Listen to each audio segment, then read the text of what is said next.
Bonsoir à tous, je suis ravie de vous retrouver pour le dernier numéro de la semaine. Soyez les bienvenus sur Pépé Soup, le média officiel de la FIF et du COCAN. La Libano-Ivoire Week a pris fin hier, jeudi 2 mars 2023, après 5 jours d'exposition multithèmes. La salle des fêtes du Sofitel Hôtel Ivoire a été le théâtre de rencontres, d'échanges et de découvertes entre les exposants et visiteurs. Lors de notre passage, nous avons constaté un manque d'affluence comparé au premier jour. Cependant, les exposants étaient bel et bien présents. Parmi eux, Nathalie Munier et Ludovic Assis, que nous avons interrogés. Nous sommes des créateurs de bijoux. La marque s'appelle Marie Munier. Nous sommes dans le métier, ma mère est dans le métier depuis plus de 50 ans. Et nous faisons des bijoux en or, 18 trempés dans du 22.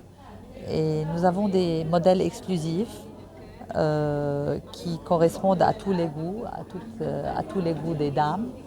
Et qui sont typiques méditerranéens avec un twist moderne, si vous voulez. Et nous avons des pierres précieuses et semi-précieuses. Voilà. Et nous avons une gamme de prix moins chers qui sont la gamme de...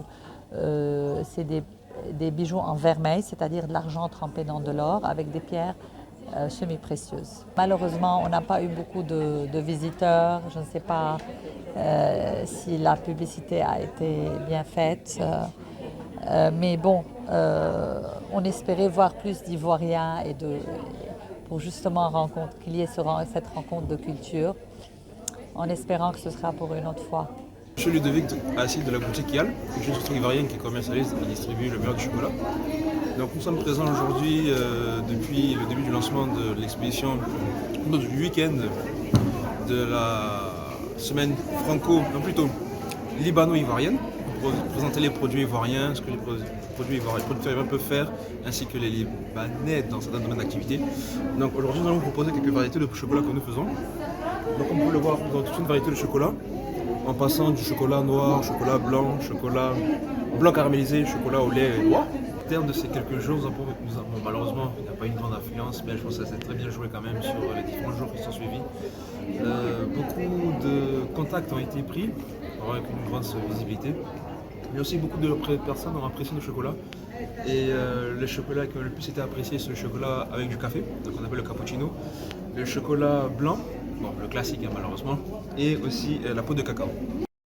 Comme annoncé, le permis à points est entré en vigueur depuis le mercredi 1er mars 2023. Ceci intervient dans la politique du gouvernement de lutter contre l'incivisme routier, tout en espérant réduire au grand maximum le risque des accidents.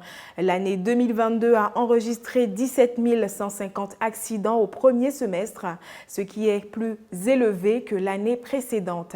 Dès lors, nous avons tendu notre micro aux automobilistes. Bon, en ce qui concerne le permis à point, moi, je suis d'avis. Mais il y a un truc que je ne comprends pas. Je ne sais pas c'est quelle infraction qui va amener un chauffeur à lui retrancher les points. Je ne sais pas si c'est des accrochages, ou si c'est les dépassements, ou si c'est les types de feu. Voilà, c'est ça là, moi, je ne comprends pas. Bon, le permis à point est rentré en vigueur hier, qui était le 1er mars. Vraiment, ça n'a pas été facile, mais nous, les chauffeurs, on a été obligés d'accepter. Et on essaie de se conformer à la loi. Et c'est une loi qui doit arranger tous les chauffeurs. On essaie de faire avec les policiers qui sont là pour donner toutes choses. Et on espère que ça va continuer. C'est une bonne initiative et on essaie d'aller avec. En tout cas, moi, je suis fier et on va essayer de faire avec. La médecine traditionnelle a encore de belles années devant elle, malgré le développement de la médecine moderne. Généralement pratiquée par des personnes qui auraient hérité des connaissances d'un proche parent, cette médecine est aujourd'hui devenue un business à part entière pour certains. Nous avons rencontré ce lundi 27 février l'une d'entre eux. Elle se fait appeler Maman Claude et ses lieux de prédilection sont les marchés. En Côte d'Ivoire, la pratique de la médecine traditionnelle est chose courante, pour des raisons liées au moindre coût des médicaments ou simplement pour perpétrer la tradition. Nombre d'Ivoiriens y ont recours, au détriment de la médecine moderne.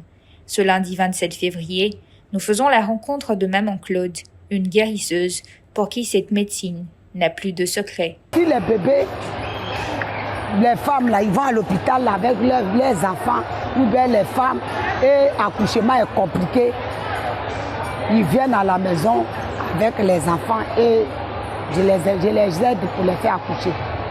Après, il y a les enfants qui prennent les cordons et ils sont assis dans le ventre. Il faut césarienne. Si on dit qu'ils n'ont pas aller au CHU, ils se cachent souvent et puis ils viennent et je les aide, ils accouchent et ils se retournent à l'hôpital. Parmi les avantages de la médecine traditionnelle, l'usage de méthodes complètement naturelles pour les traitements des uns et des autres et le faible coût des prestations, de quoi ravir les cœurs de plus d'un. Ainsi se termine ce point de l'actualité. Merci chers internautes de nous avoir suivis tout au long de cette semaine. Passez un excellent week-end.